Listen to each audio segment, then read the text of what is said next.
మీకు ఈ ఫోటోలో కనపడుతున్న వ్యక్తి చాలా మందికి తెలియకపోవచ్చు, కానీ ఉమ్మడి పశ్చిమ గోదావరి జిల్లా ప్రజలకైతే తెలుసు. మాజీ మంత్రి కానుమూరు నాగేశ్వరరావుకి తనయుడు, అలాగే మొన్న ఎంపీగా ఏలూరు పార్లమెంటుకి వైసీపీ నుంచి పోటీ చేసి ఓడిపోయినటువంటి వ్యక్తి. కాబట్టి ఉభయ గోదావరి జిల్లా ప్రజలకైతే కొంచెం అవగాహన వ్యక్తి, రాష్ట్రం మొత్తం తెలియకపోయినా. ఎందుకు ఇప్పుడు ఈయన గురించి మాట్లాడుకోవాల్సి వచ్చిందంటే, వైసీపీకి ఒక బుద్ధి ఉంది, అంటే వైసీపీ నాయకులకు ఒక బుద్ధి ఉంది. ఏంటంటే ఏదైనా కేసులో వాళ్ళు అక్రమంగా దొరికారనుకోండి, ఏదో ఒక విధంగా కేసు నుంచి బయటపడటం కోసం వాళ్ళు ఎంతకైనా బరితెగిస్తారు. ఇప్పుడు కానుమూరి సునీల్, పేరు కానుమూరి సునీల్, ఈయన మీద ఉన్నటువంటి ఎలిగేషన్స్ ఏంటంటే, మొన్న మద్యం స్కామ్ జరిగింది కదా, ఆ మద్యం స్కామ్లో ఈయన పాత్ర కూడా ఉంది. ఈయన పాత్ర, ఈయన తండ్రి పాత్ర, కీర్తి బహుశా వీళ్ళ భార్య ఆవిడ పాత్ర, ముగ్గురి పాత్ర ఉందని చెప్పి సిట్ అధికారులు కేసు నమోదు చేశారు. అక్కడ వరకు బాగానే ఉంది. ఎందులో వీళ్ళ పాత్ర ఉందంటే, దీనికి సంబంధించి ట్రాన్స్పోర్ట్కి సంబంధించి వీళ్ళు సబ్ కాంట్రాక్ట్ తీసుకుని కొన్ని జిల్లాలని వీళ్ళు మేనేజ్ చేసుకుంటూ వచ్చారు. దానికోసం అదనంగా డబ్బులు వసూలు చేశారు. వాస్తవానికి ఒక్కొక్క ప్యాక్కి 13 రూపాయలు ఎంతలో గతం చెల్లించేదైతే దాన్ని 34-35 రూపాయలకు పెంచుకుని అధికంగా దోచుకునే ప్రయత్నం చేశారు. 400 కోట్ల రూపాయల స్కామ్ జరిగితే అది 3-4 పంచుకుంటే అందులో వీళ్ళు కూడా ఒకడు. సో ఉత్తరాంధ్రకి సంబంధించి బహుశా వీళ్ళకి ఇచ్చినట్టున్నారు ఆ సబ్ కాంట్రాక్టు. అక్కడ వరకు బాగానే ఉంది. అయితే దీని మీద గత నెల 10న సిట్టు కేసు నమోదు చేసింది. ఈ రవాణాలో కూడా భారీ స్కామ్ జరిగింది, 400 కోట్ల రూపాయల స్కామ్ జరిగిందని చెప్పి సిట్టు కేసు నమోదు చేసి విచారణ ప్రారంభించింది. ఈ విచారణ సందర్భంగా వీళ్ళ కంపెనీలు, ఎవరైతే గతంలో వీళ్ళు ట్రాన్స్పోర్ట్ నిర్వహించిన కంపెనీలు ఉన్నాయో ఆ కంపెనీలను విచారించడానికి వెళ్ళినప్పుడు వీళ్ళకు ఒక భయం పట్టుకుంది. ఏంటంటే అందులో ఉన్నటువంటి అవకతవకలు కనుక బయటకు వస్తే ఇది మన మెడకు బలంగా చుట్టుకుంటుంది. కాబట్టి ఈ కేసులో మనం బయటపడాలి అంటే సిట్ అధికారులను మేనేజ్ చేయాలి.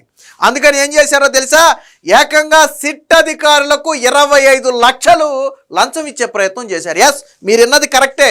ఎవరైతే సిట్టు విచారణ చేస్తున్నటువంటి అధికారులు ఉన్నారో వాళ్ళను మేనేజ్ చేయటం కోసం 25 లక్షల రూపాయల లంచం ఒక మధ్యవర్తికి ఇచ్చి మాట్లాడమని చెప్తే వాడేం చేశాడంటే, సిట్ అధికారులతో మాట్లాడటానికి భయపడ్డాడో ఏమో తెలియదు, కానీ ఆ డబ్బులు వాడే నొక్కేసి 25 లక్షలు నేను సిట్ అధికారులకు ఇచ్చి మేనేజ్ చేశాను, మాట్లాడానని చెప్పాడు.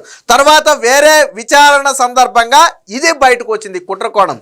వెంటనే సిట్ అధికారులు ఏం చేశారంటే వీళ్ళకి లంచం చూపారని చెప్పి సునీల్తో పాటు ఆ మధ్య వ్యక్తి, ఈ ఇద్దరి మీద కూడా పోలీస్ స్టేషన్లో కంప్లైంట్ ఇచ్చి కేసు కూడా నమోదు చేశారు. ఇప్పుడు ఏంటంటే లంచం ఆశ చూపి అధికారులను బెదిరించిన కేసు కూడా వీళ్ళ మీద నమోదైంది. అంటే నేను ఇక్కడ చిన్నది చెప్తున్నా, మిగతా అన్ని పక్కన పెట్టి గుమ్మడికాయ దొంగ ఎవరంటే ఉలిక్కి పడినట్టుగా మద్యం స్కామ్ జరిగిందా లేదా అని విచారణ చేస్తున్నప్పుడు నువ్వు భయపడి లంచం ఇవ్వాలి అనుకున్నావంటే అర్థం ఏంటి? అందులో నువ్వు స్కామ్లో నువ్వు ఉన్నావనే కదా. మంత్రి కానుమూరు నాగేశ్వరరావుతో పాటు ఆయన తనయుడు కూడా ఆ లిక్కర్ స్కామ్లో ఇన్వాల్వ్ అయ్యారనే కదా అర్థం.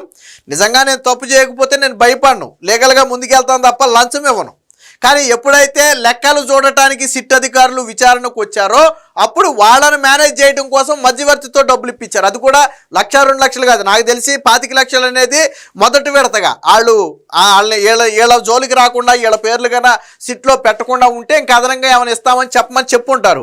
బట్ ట్విస్ట్ ఏంటంటే ఆ మధ్యవర్తి డైరెక్ట్గా ఆ సిట్ అధికారులను అడగలేకపోయాడు. వెళ్ళి మేము లంచం ఇస్తాం, మీరు మా జోలికి రావద్దు, ఎంతో కొంత తీసుకుని మమ్మల్ని వదిలేయండి అని చెప్పలేక ఆ డబ్బులు వాడే తినేసి వీళ్ళతో మాత్రం నేను సిట్ అధికారులను మేనేజ్ చేసేసానని చెప్తే వీళ్ళు గుడ్డిగా నమ్మేశారు.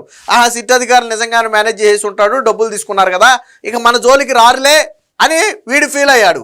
బట్ వేరే విచారణ సందర్భంగా అసలు ఈ తతంగం మొత్తం కూడా బయటకు వచ్చింది. అంటే వీళ్ళు పూర్తిగా అవినీతి పరులు, లిక్కర్ స్కామ్లో వీళ్ళ పాత్ర ఉంది అనేది చెప్పడానికి ఉదాహరణ. సాధారణంగా అయితే మనం తేలే వరకు వీళ్ళు స్కామ్ చేశారని చెప్పలేం, ఆరోపణలు మాత్రమే ఉన్నాయని చెప్పొచ్చు.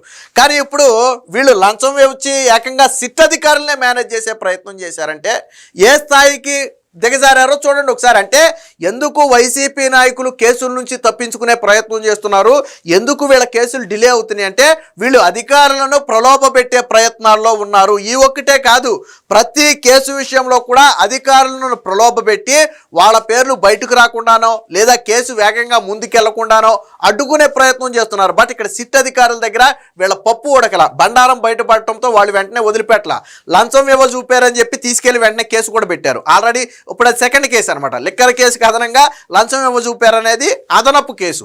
అంటే వైసీపీ ఎంత నీచాతి నీచులో, ఏ స్థాయిలో తప్పులు చేసి వాళ్ళ దగ్గర డబ్బు ఉంది కాబట్టి తప్పించుకు తిరుగుతున్నారో దీన్ని బట్టి అర్థం చేసుకోవచ్చు. దీనికి సంబంధించిన వార్త కూడా వచ్చింది, ఒకసారి చూద్దాం. సిట్టికే లంచం ఇచ్చే కుట్ర, వైకాపా నేత కారుమూరి నాగేశ్వరరావు ఆయన కుమారుడు సునీల్ పన్నాగం అని చెప్పి వైకాపా హయాంలో ఏపీఎస్బీసీఎల్ డిపోల నుంచి ప్రభుత్వ దుకాణాలకు మద్యం రవాణా చేసే కాంట్రాక్ట్లో 200 కోట్ల నుంచి 400 కోట్ల వరకు దోచుకున్నారు. ఈ వ్యవహారంపై తాజాగా నమోదైన కేసులో తమ పేర్లు తప్పించాలంటూ ఏకంగా సిట్టికే లంచం ఇవ్వబోయిన వైనమిది.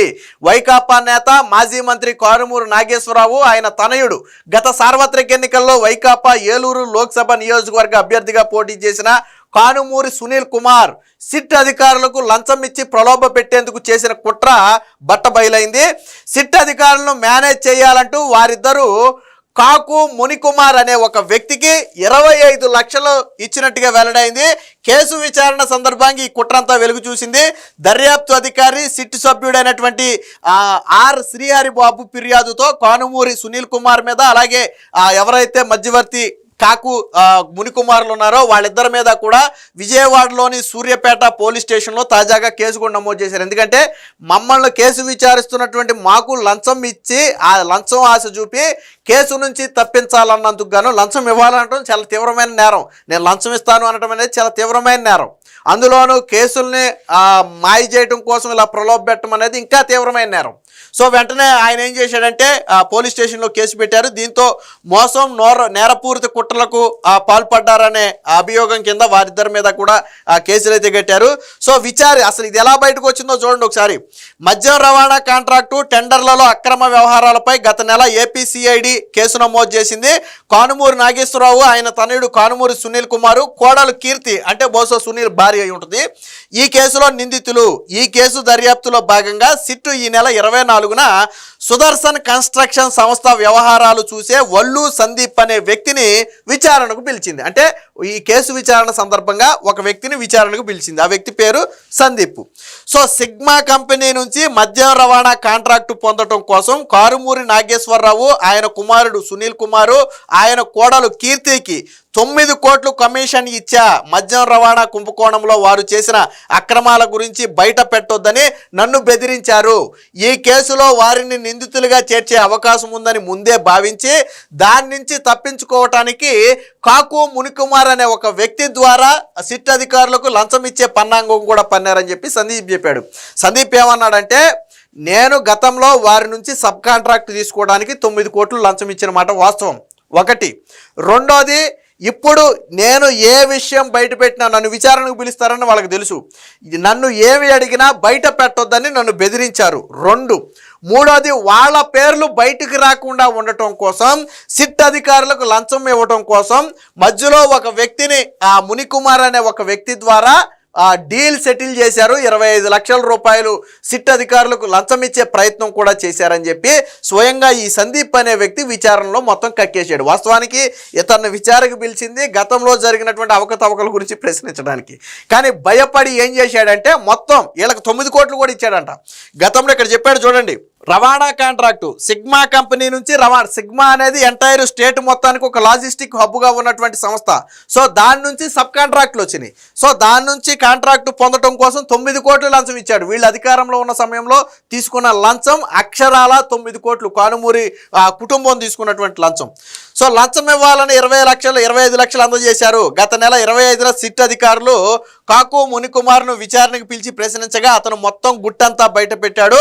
మద్యం రవాణా కేసులో మా పేర్లు చేర్చకుండా సిట్ అధికారులను మేనేజ్ చేయాలి అంటూ కానుమూరు నాగేశ్వరరావు అలాగే సునీల్ నన్ను కోరారు. సిట్ అధికారులకు లంచం ఇవ్వాలి అంటూ 25 లక్షలు నాకు అందజేశారు. సిట్ అధికారులతో నాకు ఎలాంటి పరిచయాలు లేనప్పటికీ వారు నాకు తెలుసన్నట్టుగా సునీల్ కుమార్ను మభ్యపెట్టి అతని నుంచి డబ్బు తీసుకున్నా. వాస్తవానికి వీడు కూడా ఒప్పేసుకున్నాడు. ఎవరైతే ఈ మునికుమార్ ఉన్నాడో వాడు కూడా ఏమన్నాడంటే, సార్ నిజమే వాళ్ళు మీకు లంచం ఇవ్వాలని చెప్పి 25 లక్షలు నాకు ఇచ్చిన మాట వాస్తవం. నేను కూడా వాళ్ళకి ఏం చెప్పానంటే సిట్ అధికారులతో నాకు పరిచయాలు ఉన్నాయి, అందులో ఇన్వెస్టిగేట్ చేసే అధికారులతో నాకు పరిచయాలు ఉన్నాయని చెప్తే వాళ్ళు నమ్మి నాకు మేనేజ్ చేయమని లంచం ఇచ్చారని చెప్పి అతను బహిరంగంగానే ఒప్పుకున్నారు. ఆ డబ్బు సిట్ అధికారులకు ముట్ట చెప్పానంటూ వారికి అబద్ధం చెప్పా అని వెల్లడించారు. అతని నుంచి వాంగ్మూలం తీసుకున్న అధికారులు అవన్నీ వాస్తవాలేనని ధృవీకరించుకుని పోలీసులకు ఫిర్యాదు చేశారు. కానుమూరు నాగేశ్వరరావు, సునీల్ కుమార్ ఈ కేసులో పలువురు సాక్షుల్ని బెదిరించినట్లకు కూడా దర్యాప్తులో గుర్తించారు. సో దీంతో ఎప్పుడైతే ఈ మధ్యవర్తి మునికుమార్ వాళ్ళు నాకు డబ్బులు ఇచ్చిన మాట వాస్తవం, ఆ డబ్బులు నేను తీసేసుకున్న మాట వాస్తవం, కానీ సిట్ అధికారులకు ఇవ్వాలా, నేనే తీసేసుకుని సిట్ అధికారులకు ఇచ్చానని వాళ్ళకి చెప్పా. వాళ్ళు కూడా నమ్మారు. కానీ ఇచ్చిన మాట వాస్తవం, 25 లక్షలు ఇచ్చిన మాట వాస్తవం, మీకు ఇమ్మని చెప్పి ఇచ్చిన మాట కూడా వాస్తవం అని ఎప్పుడైతే మధ్యవర్తి ఒప్పుకున్నాడో దానికి అతని నుంచి వాంగ్మూలం తీసుకున్నారు. సో రిటర్న్గా తీసుకున్నారు, రికార్డుగా తీసుకుని ఆ మొత్తాన్ని కూడా కోర్టులో సబ్మిట్ చేసే ముందు అతని మీద ఏం చేశారంటే ఇవ్వజూపినటువంటి సునీల్ కుమారు, నాగేశ్వరరావు మీద, అలాగే డబ్బులు తీసుకున్నటువంటి మునికుమార్ మీద, సో వీళ్ళందరి మీద కూడా పోలీస్ స్టేషన్లో అయితే ఫిర్యాదు చేయడం జరిగింది. సో ఇక్కడ అసలు ఏం జరిగిందో చూడండి. సో గతంలో 13 రూపాయలు ఉండేది, వాస్తవానికి మొదటగా రవాణాకి 13 రూపాయలు ఉండే ఒక్కొక్క కేసుకి. తర్వాత ఏం చేశారంటే దాన్ని 34 రూపాయలకి చేశారు. సో కాగితాలపై సిగ్మా లాజిస్టిక్, ప్రసాద్ ట్రాన్స్పోర్ట్ అని ఉన్నప్పటికీ కూడా తెర వెనకాల నడిపించింది మాత్రం రాజు కసిరెడ్డి, వాసుదేవరెడ్డి, కిరణ్ కుమార్ రెడ్డిలే. సో కిరణ్ కుమార్ రెడ్డి అంటే మొన్న దొరికినోడు. సో వారు ముగ్గురు కలిసి కోస్తా, ఉత్తరాంధ్ర ప్రాంతాల్లో రవాణా సబ్ కాంట్రాక్ట్ను వైకాపా అప్పటి మంత్రి కానుమూరు నాగేశ్వరరావు కుమారుడు సునీల్కు అప్పగించారు. సునీల్ హైదరాబాద్లో కార్యాలయం ఏర్పాటు చేసుకుని తన పరిధిలోని జిల్లాల మద్యం రవాణా సబ్ కాంట్రాక్ట్ను ఒక్కో జిల్లాకు ఒక్కొక్క వైకాపా నేతకు అప్పగించారు. ఈ క్రమంలోనే సిగ్మా లాజిస్టిక్స్ నుంచి సునీల్ అతని కుటుంబాల ఖాతాల్లోకి డబ్బులు వచ్చాయి. ఇందాక చెప్పాడు చూసారా, నేను సబ్ కాంట్రాక్ట్ తీసుకోవడం కోసం 9 కోట్లు లంచం ఇచ్చానని. సో ఈయనకి ఇచ్చినటువంటి కాంట్రాక్ట్ని ఏం చేశాడంటే కోస్తా, ఉత్తరాంధ్ర ప్రాంతాల కాంట్రాక్ట్ కోసం వాళ్ళకి లంచం ఇచ్చాడు. సో అంటే గతంలో కాంట్రాక్టుల పేరుతో లంచం తీసుకున్నారు, అది పక్కన పెడితే ఇప్పుడు విచారిస్తున్నటువంటి సిట్ అధికారులనే ప్రలోభ పెట్టే ప్రయత్నం చేశారు. అంటే వీళ్ళు ఏ స్థాయికి దిగజారారు. దీన్ని బట్టి ఒకటి స్పష్టం, ఇప్పటివరకు కేసు తేలితేనే కానీ వాళ్ళు దోష నిర్దోషం మనం చెప్పలేం. కానీ ఇప్పుడు దీన్ని బట్టి చాలా స్పష్టంగా అర్థమవుతుంది. ఒక వ్యక్తికి 25 లక్షలు లంచం ఇచ్చి కేసులో వాళ్ళ పేర్లు పెట్టొద్దు అన్నారు అంటే దాని అర్థం ఏంటి, వాళ్ళు తప్పు చేశారు, గతంలో వాళ్ళు అవినీతి చేశారు, స్కాముల్లో ఉన్నారు అనేది దీన్ని బట్టి స్పష్టంగా అర్థమవుతుంది. ఇదంతా కూడా ఒకసారిగా వైసీపీలో ఉలిక్కిపాటు లాంటిది. ఎప్పుడైతే కానుమూరు సునీల్ లంచం ఇవ్వజూపి సిట్ అధికారులకు దొరికిపోయాడు, దాని మీద కేసు నమోదు చేశారనే వార్త బయటకు వచ్చిందో వైసీపీ నేతలు కూడా ఉలిక్కిపడ్డారు. ఎందుకంటే ఇప్పుడు దాన్ని ఎలా కవర్ చేయాలి, కవర్ చేయడానికి లేదు. సిట్ అధికారులకు లంచం ఇచ్చి అడ్డంగా దొరికిపోతే తీసుకున్నవాడే ఎస్ నాకు లంచం ఇచ్చి మీకు ఇమ్మన్నారని చెప్పి మధ్యవర్తాడు ఒప్పుకుంటే ఇంకా వాళ్ళు మట్టికి ఏం చేస్తారు. సో వైసీపీ నేతల గొంతులో పచ్చి వెలక్కాయ పడినట్టు అయింది. ఏదేమైనా మొత్తంగా మాజీ మంత్రి కానుమూరు నాగేశ్వరరావు కావచ్చు, తనయుడు కావచ్చు, మెడకు కావచ్చు, ఇది బలమైన ఉచ్చుగా మారిందైతే చెప్పొచ్చు.